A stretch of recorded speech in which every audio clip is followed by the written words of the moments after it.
Maximum value होती है वो म्यू एस इंटू नॉर्मल होती है, ये इससे ज्यादा नहीं लग सकता।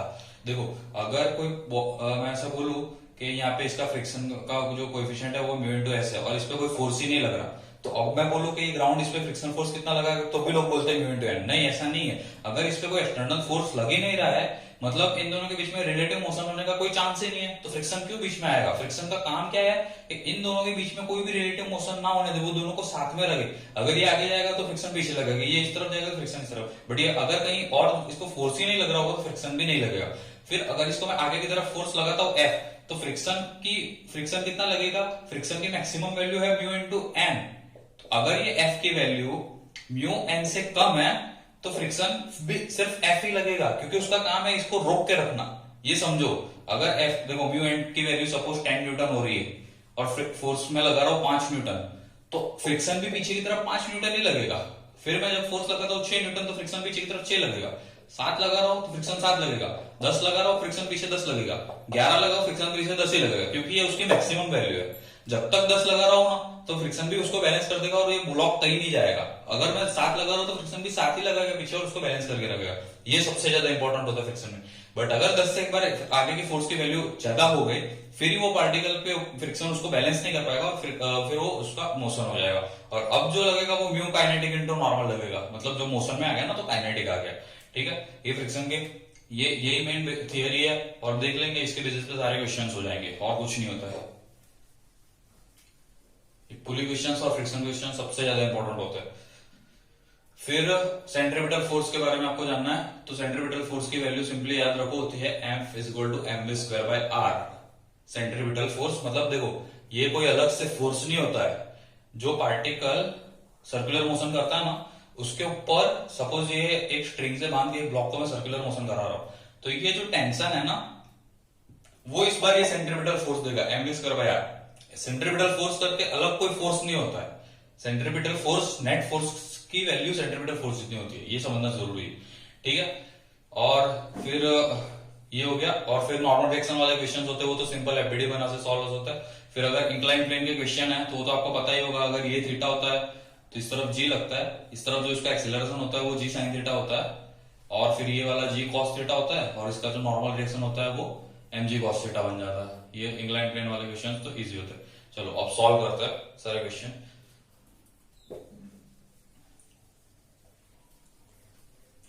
और ये जो क्वेश्चंस मैं इस बार डिस्प्ले इसलिए कर रहा हूं, कल की वीडियो में किया था कि तुम पहले खुद से ट्राई करो, और खुद से अगर नहीं आए फिर आप सॉल्यूशन देखो। और सॉल्यूशंस मतलब आप ऐसे मतलब रटने जैसा कुछ है ही नहीं, मैं अच्छे से ही बता रहा हूँ जिसमें आपको कंसेप्चुअली समझ में आए। तो चलो फर्स्ट क्वेश्चन जो है आपकी स्क्रीन के ऊपर भी डिस्प्ले हो रहा है। एक 10 kg का मास है ब्लॉक, ठीक है। इस in context in the inner wall of follow cylindrical drum, मतलब ऐसे ये सिलेंड्रिकल ड्रम है, इसके अंदर एक ये ब्लॉक है, मतलब वेल जैसा ही समझ लो ये ड्रम है तो, और इसको ऐसे रोटेशनल सर्कुलर मोशन करना है, सर्कुलर मोशन करना है। The coefficient of friction between the block and inner wall, देखो इसका जो कोएफिशिएंट ऑफ फ्रिक्शन है ना वो बता रहा है 0.1 है। The minimum angular velocity needed for the cylinder to keep the block stationary when the cylinder is vertical and rotating about its axis. The minimum velocity needed for the cylinder to keep the block stationary when the cylinder is vertical and rotating about its axis.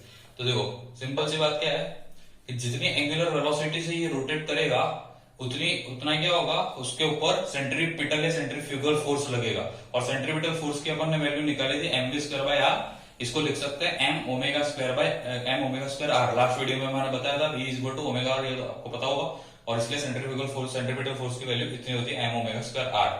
अब ये जो force है m omega square r, ये block इसको cylinder को इस तरफ लगाएगा, तो सिलेंडर इतना ही नॉर्मल रिएक्शन उसको आगे लगाएगा। देखो मैंने नॉर्मल रिएक्शन का क्या बताया था, जितना फोर्स लगता है उसका अपोजिट लगता है नॉर्मल रिएक्शन, तो नॉर्मल रिएक्शन की वैल्यू होगी m ओमेगा स्क्वायर r। ठीक है, अब फ्रिक्शन की मैक्सिमम वैल्यू कितनी होती है, इसको नीचे खींच रहा है mg, तो अगर इसको कोई ऊपर फोर्स नहीं लगेगा तो ये नीचे चला जाएगा। ये तो सिंपल सी बात है ना।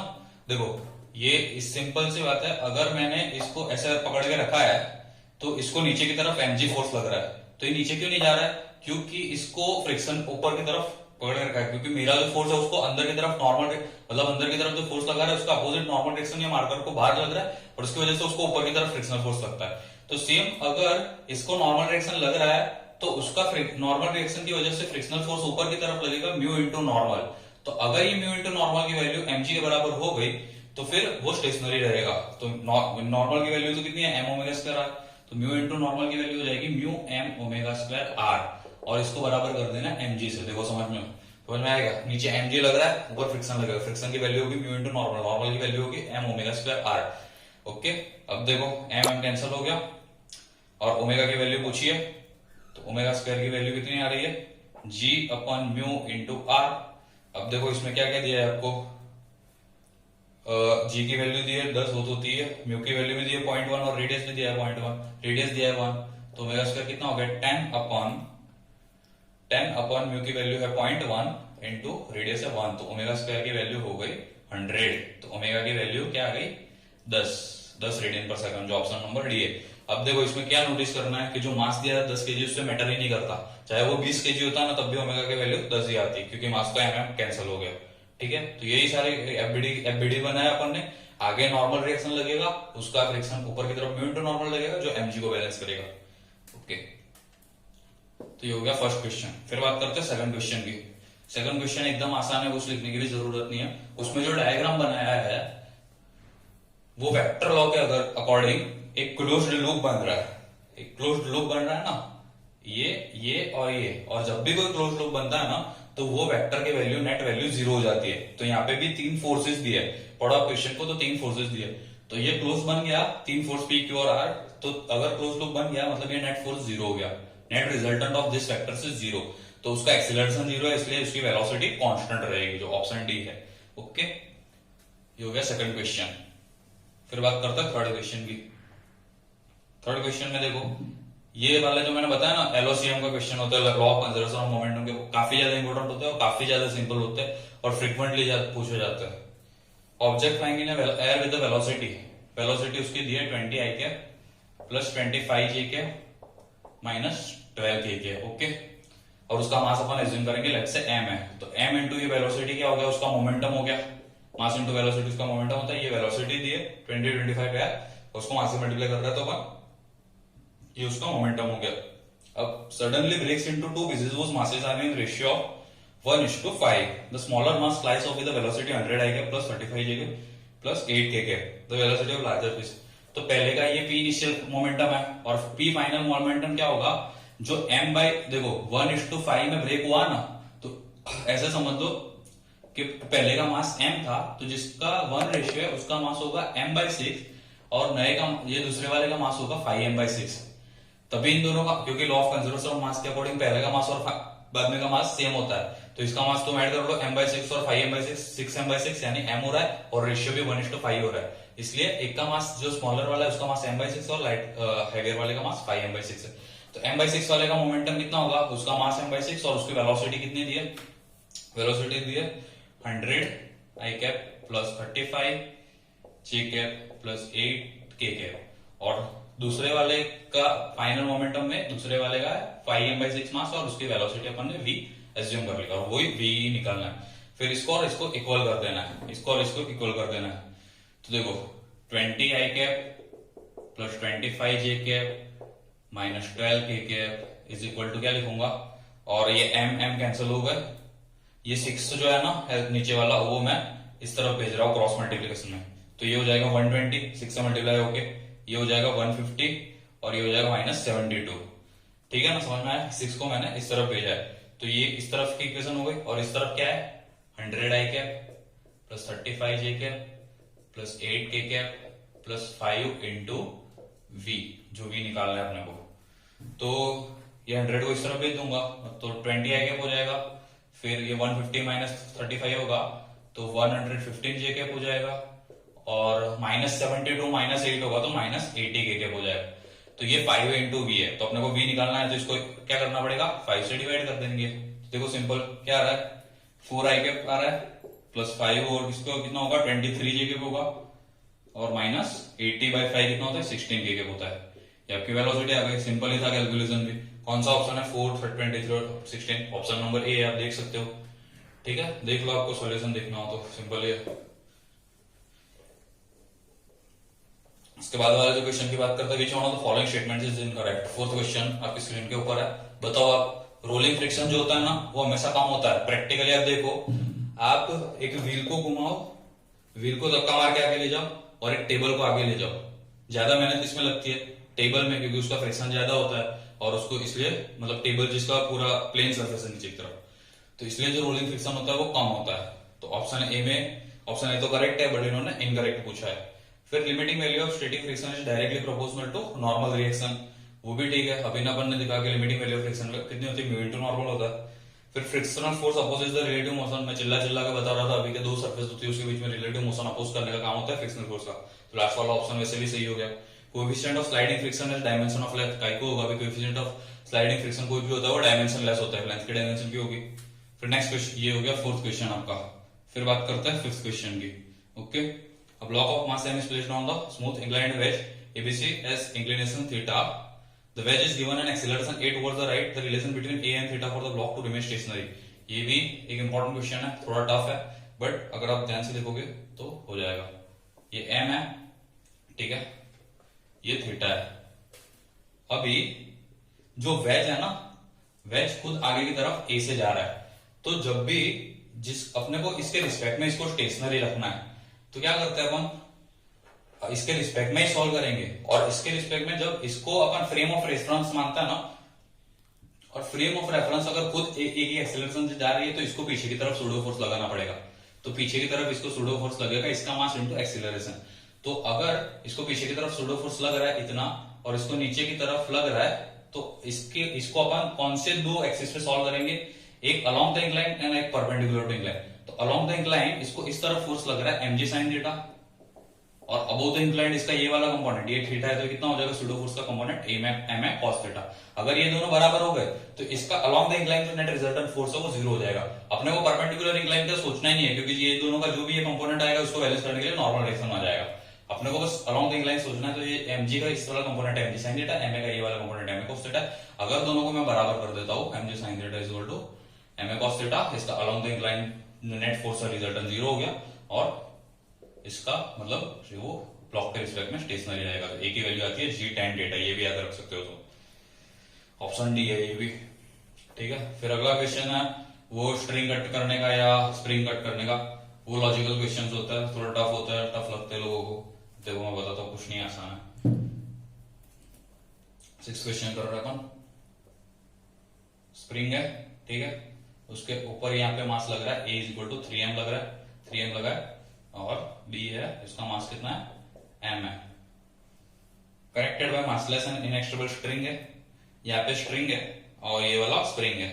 Magnitudes of acceleration a and b immediately after the string is cut are specially.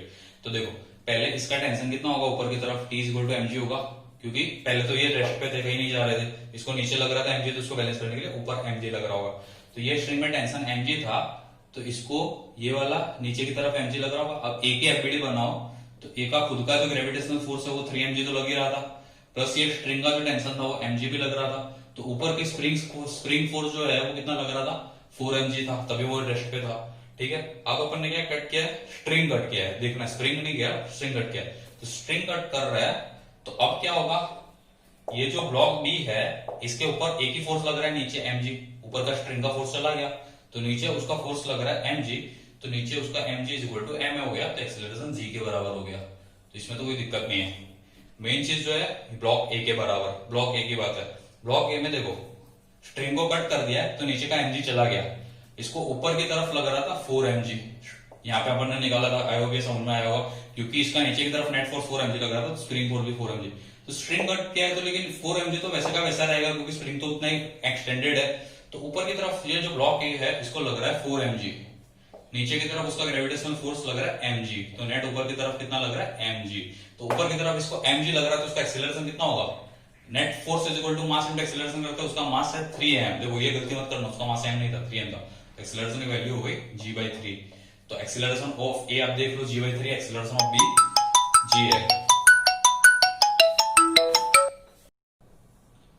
Okay friends, अगला क्वेश्चन, 7वां क्वेश्चन आपकी स्क्रीन के ऊपर आप देख सकते हो कि एक स्ट्रिंग है, उसका एंड जो है वो एक मास m के साथ अटैच है, वो ऐसे वो सर्कुलर मोशन कर रहा है ग्राउंड पे। तो उसके ऊपर जो नेट फोर्स लग रहा है वो कितना दिया है, T plus M V square by L, T minus M V square by L, 0 या टी। तो सिंपल सी बात है ना कि मैंने क्या बताया था, सेंट्रीपिटल फोर्स कोई अलग से फोर्स नहीं है, उसके ऊपर जो नेट फोर्स लग रहा है सेंटर की तरफ, उसकी value M V square by L की बराबर है, M V square by L. तो टी की खुद value M V square by L की बराबर है। तो सेंट्रीपिटल फोर्स की जगह पे यहाँ पे चाहे मैं टी लिखूं या चाहे M V square by L लिखूं, दोनों एक ही है, बट दोनों का एड या सब्ट्रैक्शन नहीं लिखूंगा। तो यहाँ पे कौन सा ऑप्शन है सर इसमें, टी है या M V square by L है? ऑप्शन नंबर डी, सिर्फ टी। ओके, मैंने पहले ही बताया था ये आगे के मतलब पार्ट में ये वीडियो के सेंट्रीपिटल फोर्स को अलग से फोर्स नहीं होता। नेट फोर्स जैसे नॉर्मल लीनियर मोशन में कैसे net force is equal to M A होता है, वैसे सर्कुलर मोशन में नेट फोर्स बराबर M V square by R होता है। ठीक है, नेक्स्ट वाला जो मोमेंटम कंजर्वेशन का 8 क्वेश्चन है, बहुत ही सिंपल क्वेश्चन है और बहुत ही इंपॉर्टेंट क्वेश्चन है।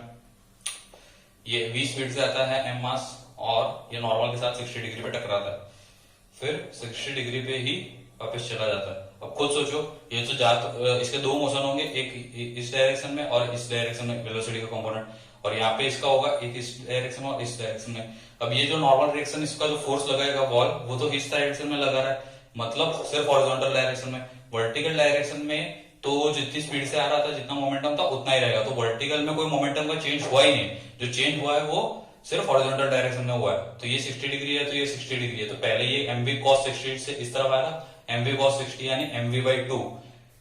एम वी इस तरफ था तो उसका हॉरिजॉन्टल कंपोनेंट था एम वी कॉस 60 और वर्टिकल था एम वी साइन 60। अभी भी उसका हॉरिजॉन्टल इस तरफ है एम वी कॉस 60 यानी एम वी बाई 2 इस तरफ, और पहले उसका वर्टिकल कितना था एम वी रूट 3 बाई 2 यानी साइन 60।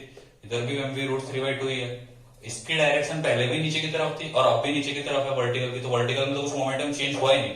जो हुआ है वो हॉरिजॉन्टल में हुआ है। हॉरिजॉन्टल में आप एम वी बाई 2 से इस तरफ जा रहा था और वापिस इस तरफ जा रहा है, तो net P final minus P initial करूंगा तो अगर मैं इस तरफ पॉजिटिव मानता हूँ, वैसे तो नेगेटिव होता है बट पॉजिटिव मान लेते हो, इस तरफ नेगेटिव मानता है, तो एम वी बाई 2 फाइनल है प्लस और माइनस इनिशियल कर रहा है, और इनिशियल कितना था माइनस एम वी बाई 2, तो नेट चेंज कितना हुआ 2 एम वी बाई 2 यानी एम वी।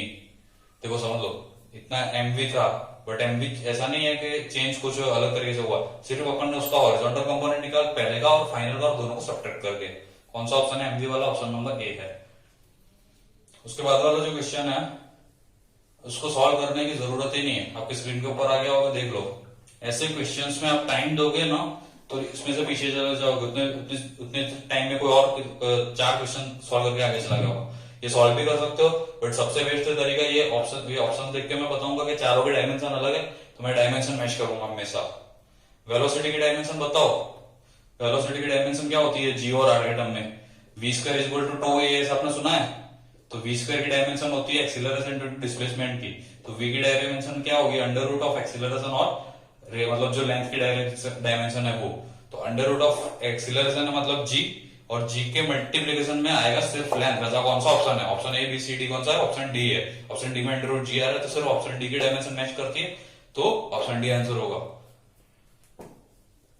ये फॉर्मूला भी इंपॉर्टेंट है क्योंकि इसमें अगर सारे ऑप्शन में अंडर रूट जी आर था तो फिर आपको दिक्कत हो जाती है। तो मैक्सिमम जब भी सेफ वेलोसिटी होती है ना तो ऐसे लिखते हैं mu S plus tan theta upon 1 minus mu tan theta.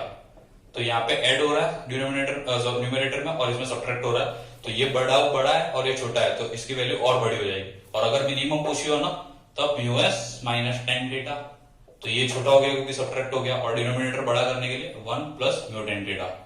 ये दो फॉर्मूला भी इंपॉर्टेंट है, याद रखो। ये मैक्सिमम है, ये मैक्सिमम है, इसमें ऊपर प्लस होगा नीचे माइनस होगा, मिनिमम में ऊपर माइनस होगा नीचे प्लस होगा। ठीक है, उसके बाद वाला next question, two stones of mass m and 2m are whirled in horizontal circle. The heavier one is radius r by 2 and lighter one is radius r. 10th question देख लो, जो heavier one है 2m वाला उसका radius है r by 2, जो lighter one है m उसका radius है r. The tangential speed of lighter stone is 10 times of the value of heavier stone when the experience same centripetal force. The value of n is. तो जो heavier stone है ना उसकी जो speed है v lighter stone की, अगर इसकी स्पीड v है हेवियर स्टोन की तो लाइटर स्टोन की जो स्पीड है वो nv है। और क्या बता रहा है दोनों का सेंट्रिपिटल फोर्स सेम है, तो सेंट्रिपिटल फोर्स इसका बताओ। सेंट्रिपिटल फोर्स क्या होता है? Mass into V square upon r by 2, तो इसका मास लिखूंगा 2m, वी स्क्वायर लिखूंगा v स्क्वायर और नीचे लिख दूंगा r बाई 2, तो ये हो जाएगा 4, r बाई 2 का 2 ऊपर चला गया। सेंट्रिपिटल फोर्स इसका भी सेम है, ऐसा ही लिखा है ना क्वेश्चन में, पढ़ लो।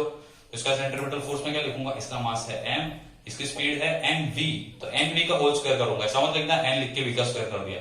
इसकी स्पीड एन वी है, अगर इसकी वी है तो इसकी एन वी है, उसका रेडियस है आर, तो R R cancel, M M cancel, 4 is equal to 4v square is equal to N square V square, V square cancel हो गया, एन स्क्वायर की जगह पे 4 आ गया, तो एन की जगह पे कितना आ जाएगा फ्रेंड्स, 2 आ जाएगा।